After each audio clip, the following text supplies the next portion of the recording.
एक गांव में एक जमींदार था। उसके पास बहुत सारा धन था। 200 बीघा खेत, अनेक गाय, 10-12 बगीचे और एक बड़ा सा तालाब था। अनाज से उसका घर भरा रहता था। बर्तन भर के दूध, दही, घी रहता था। 100 टोकरी रोज बगीचे से फल आता था। तालाब में अनगिनत मछलियां थी। जमींदार के चारों तरफ से ही धन आता था। बगल के गांव के लोग भी उससे अनाज, फल, मछलियां आदि लेने आते थे। उसे किसी भी चीज की कमी नहीं थी। उसका जीवन एकदम आराम से चलता था। जमींदार का एक बेटा था, राम प्रसाद। जमींदार के मरने के बाद काम काज का सारा जिम्मा राम प्रसाद पे ही आ गया। राम प्रसाद को घर बैठे ही सारी सुविधा मिल रही थी। वह बहुत खुश था। कुछ दिनों बाद धीरे धीरे उसके धन में कमी होने लगी। अन्न भंडार खाली होने लगा।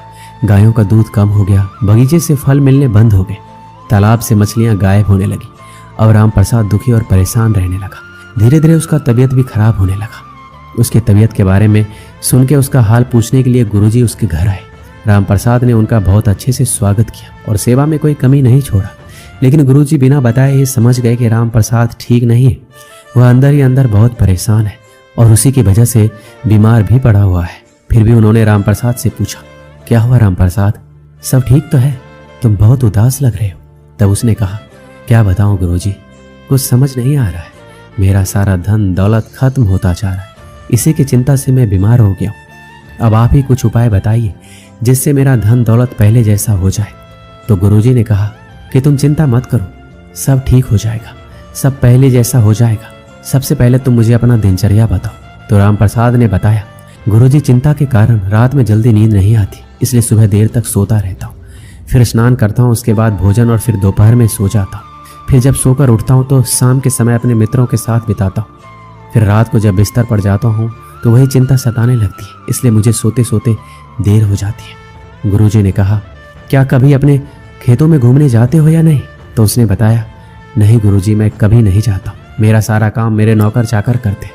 गुरुजी समझ गए कि अपने कारोबार का देखभाल ना करने के कारण इसकी ये बुरी हालत हुई है। उन्होंने राम प्रसाद से कहा कि मेरे पास एक उपाय है, यदि तुमसे ये काम हो जाएगा तो तुम्हारी धन दौलत दोबारा वापस आ सकती है। राम प्रसाद ने तुरंत हाँ बोल दिया। फिर गुरुजी ने कहा, सप्ताह में किसी एक दिन स्वर्ग से एक बहुत सुंदर अद्भुत चिड़िया आती है जो सुबह 4 बजे तुम्हारे बड़े वाले तालाब के किनारे पर बैठती है। वह इतनी सुंदर है कि उसे देखते ही किसी भी इंसान का सारा दुख दूर हो जाता है।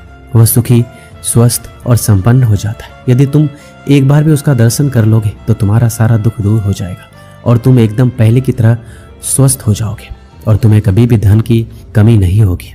सबसे पहले तुम्हें सुबह उठकर अपने भंडार घर, गौशाला, खेतों, बगीचों को प्रणाम करते हुए तालाब के पास पहुंचना है। वहां सप्ताह में किसी भी दिन तुम्हें वह स्वर्ग वाली चिड़िया दिखाई दे सकती है। गुरुजी इतना बोलकर अपने घर वापस चले गए। दूसरे दिन राम प्रसाद सुबह 4 बजे उठकर सबसे पहले अपने अन्न भंडार की तरफ गया।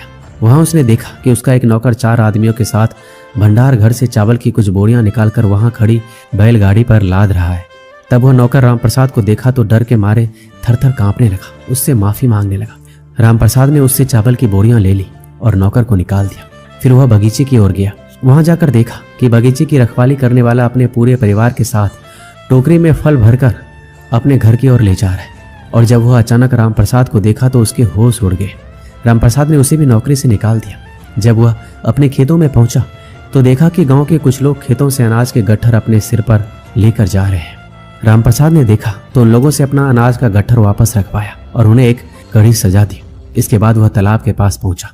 वहां कुछ लोग तालाब में जाल डालकर मछलियां पकड़ रहे थे। राम प्रसाद को देखते ही वह जाल छोड़कर भाग गए। राम प्रसाद बहुत देर तक उस चिड़िया का इंतजार किया, लेकिन वह चिड़िया उसे कहीं नहीं दिखी। फिर वह वापस अपने घर आ गया। राम प्रसाद अपने पुराने नौकर को निकालकर दूसरे नौकर को काम पर रखा। दूसरे दिन जब वो दोबारा उस अद्भुत चिड़िया को देखने निकला तो उसने देखा कि भंडार घर के सारे नौकर सो रहे हैं, कोई काम नहीं कर रहा है। फिर उसने सबको जगाया और अच्छे से काम करने को कहा। इसी तरह सब जगह घूम घूम कर देखा और सबको अच्छे से काम करने को कहा। तीसरे दिन जब वह सुबह बाहर निकला तो देखा कि उसके सारे के सारे नौकर बड़ी लगन से काम कर रहे हैं। कोई भी नौकर आलसपन नहीं दिखा रहा है। लेकिन उस दिन भी वह अद्भुत चिड़िया दिखाई नहीं दी। अब उसके यहाँ काफी दूध, फल और अनाज होने लगा। एक हफ्ते के अंदर ही उसके घर की स्थिति में काफी सुधार हो गया। सब हरा भरा हो गया। भंडार घर अनाज से भर गया। गायें अधिक से अधिक दूध देने लगी।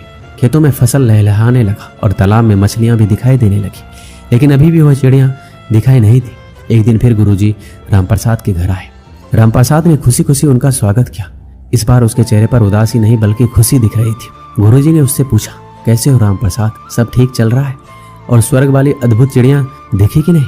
राम प्रसाद ने गुरुजी से कहा। नहीं गुरुजी, आपके कहे अनुसार मैं रोज तालाब के पास जाता था। आज 7 दिन हो गए लेकिन अभी तक वह चिड़िया मुझे दिखाई नहीं दी। तब गुरुजी ने कहा, क्या तुम्हें पहले से ज्यादा अनाज, फल और दूध नहीं मिल रहे हैं? राम प्रसाद ने कहा, हाँ गुरुजी, ये तो है। ये सब चीजें मुझे पहले से अधिक मात्रा में मिलने लगी है और अब मुझमें कभी थकावट नहीं होती है, बल्कि पहले से ज्यादा स्फूर्ति आ गई है। पर गुरुजी, आप मुझे ये बताइए कि अभी तक मुझे उस अद्भुत चिड़िया का दर्शन क्यों नहीं हुए? क्या मैं वहां जाने में देरी कर देता हूँ? तब गुरुजी ने बताया, देखो राम प्रसाद, मेहनत ही स्वर्ग का अद्भुत चिड़िया है। मेहनत से हमें सुख और समृद्धि प्राप्त होती है। अगर तुम इसी तरह मेहनत करोगे तो तुम्हें मेहनत का फल अवश्य मिलेगा और तुम अपने काम धाम पर ज्यादा से ज्यादा ध्यान दोगे तो तुम चारों तरफ से संपन्न रहोगे। कोई दुख बीमारी तुम्हारे पास नहीं आएगी और सुबह सुबह उठकर सूर्य की पहली किरण लेने से भी तुम्हारा शरीर स्वस्थ रहेगा और ऐसे ही धीरे धीरे तुम्हारे चेहरे पर चमक आ जाएगी। गुरुजी की कही सारी बात राम प्रसाद को समझ आ गई। वह जान गया कि मेहनत करने से ही लक्ष्मी की प्राप्ति होती है। उस दिन से वह वैसा ही करने लगा जैसा उसको गुरुजी ने कहा था। इसलिए कहते हैं कि मेहनत का फल हमेशा मीठा होता है। श्री कृष्ण कहते हैं कि जो कार्य आज तुम्हें दर्द दे रहा है, कल वही तुम्हारी सबसे बड़ी ताकत बनकर उभरेगा। झोंक दिया हुनर को मेहनत की भट्टी में, कुछ तो काबिल जरूर बनेंगे। घर बड़ा हो या छोटा ये मायने नहीं रखता, उस घर में एक दूसरे के प्रति प्यार और सम्मान कितना है ये मायने रखता है। घर की जिम्मेदारियां निभाते निभाते खुद की खुशी, खुद के सपने तक भूलने पड़ते हैं। अपनी वाणी को शुद्ध रखिए। संस्कारों की ये पहली अमानत होती है। अगर धैर्य करोगे तो मिलेगा, गुरूर करोगे तो गवाओगे। जीवन में खुश रहने के लिए एक ही मंत्र है, राधे राधे का चिंतन करो और चिंता करना छोड़ दो। व्यक्ति का नजरिया और बात करने का तरीका बताता है कि उसे संस्कार कैसे मिले। कपड़े तो ब्रांडेड खरीद सकते हैं लेकिन संस्कार किसी दुकान में नहीं मिलते। भरोसा स्टिकर जैसा होता है, दोबारा पहले जैसा नहीं लगता। जीवन को समझाने के लिए पीछे मुड़कर देखें और जिंदगी जीने के लिए हमेशा आगे देखें। वक्त और प्यार दोनों जिंदगी में खास होते हैं। वक्त किसी का नहीं होता और प्यार हर किसी से नहीं होता। कहने को तो बहुत सी बातें होती हैं पर असली सुकून चुप रहने से ही मिलता है। आज के समय की ये सच्चाई है कि जरूरत तय करती है कि बोलने का ढंग कितना देर तक मीठा रखना है। जब पीरा और कष्टकारी बोली दोनों सहन होने लगे तो समझ लेना इंसान समझदार हो गया है। माँ बाप की बातें और किताबें कभी धोखा नहीं देती। जिंदगी में अहमियत उसे ही दो जिसमें अहम ना हो।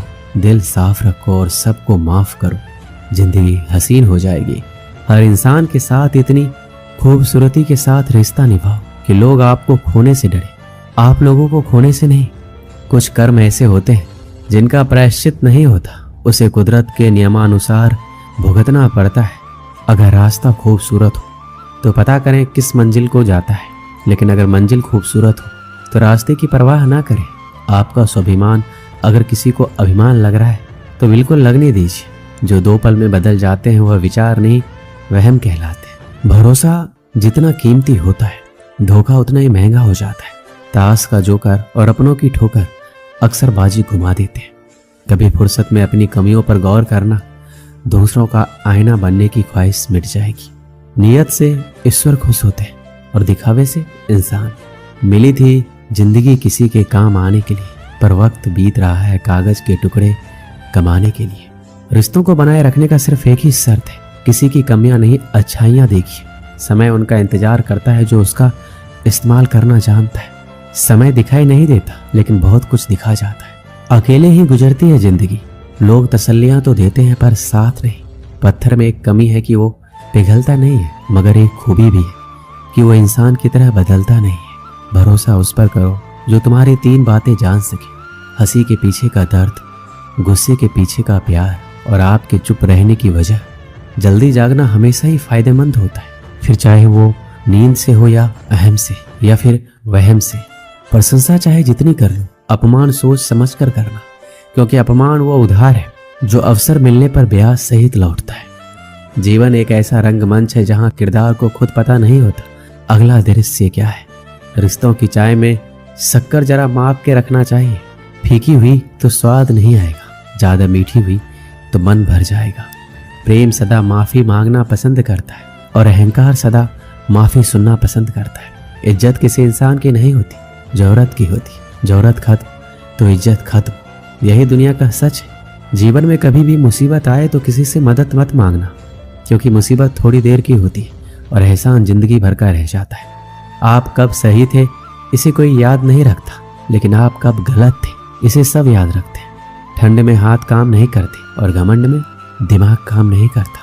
छोटी छोटी बातों पर वही लोग गुस्सा करते हैं जिन्हें हमारी फिक्र होती है। बुराइयां ढूंढने का शौक है तो शुरुआत खुद से कीजिए, दूसरों से नहीं। जिंदगी में अगर खुश रहना है तो दूसरों की बकवास को अनदेखा करना सीखो। मुसीबत आए तो ये मत सोचना कि अब कौन काम आएगा, बल्कि ये देखना कि अब कौन साथ छोड़कर जाएगा। किसी ने सच ही कहा है, इंसान आपका मोल कभी नहीं समझ पाएगा जिसके लिए आप हमेशा हाजिर रहते हैं। सच्चे व्यक्ति को खुद के ऊपर घमंड तभी आता है जब सच्चाई के साथ अड़िग होकर खड़ा होता है। माचिस किसी दूसरी चीज को जलाने से पहले खुद को जलाती है। गुस्सा भी एक माचिस की तरह है जो दूसरों को बर्बाद करने से पहले खुद को बर्बाद करता है। रिश्ते निभाने के लिए बुद्धि नहीं, दिल की शुद्धि होनी चाहिए। इंसान ही इंसान का रास्ता काटता है, बिल्लियां तो यूं ही बदनाम है।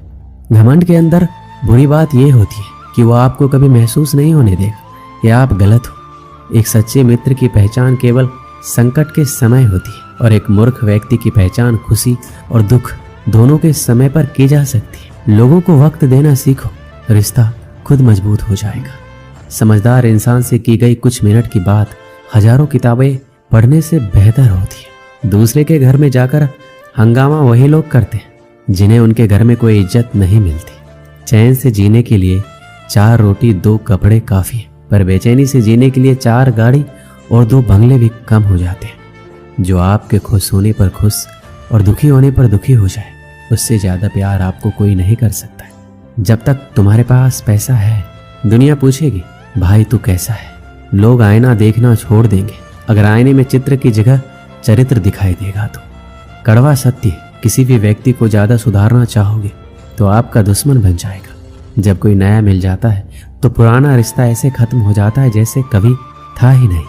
छोटी सी होती है ये जिंदगी, इसे हंसकर जियो, क्योंकि लौटकर सिर्फ यादें आती है, वक्त नहीं। जिनको खुद के ऊपर हौसला होता है वो अक्सर ही दूसरों के हाथ के नीचे इतराया नहीं करते। पैरों में लगने वाली चोट हमें संभल कर चलना सिखाती है, वहीं मन में लगने वाली चोटें हमें संभल कर जीना सिखाती है।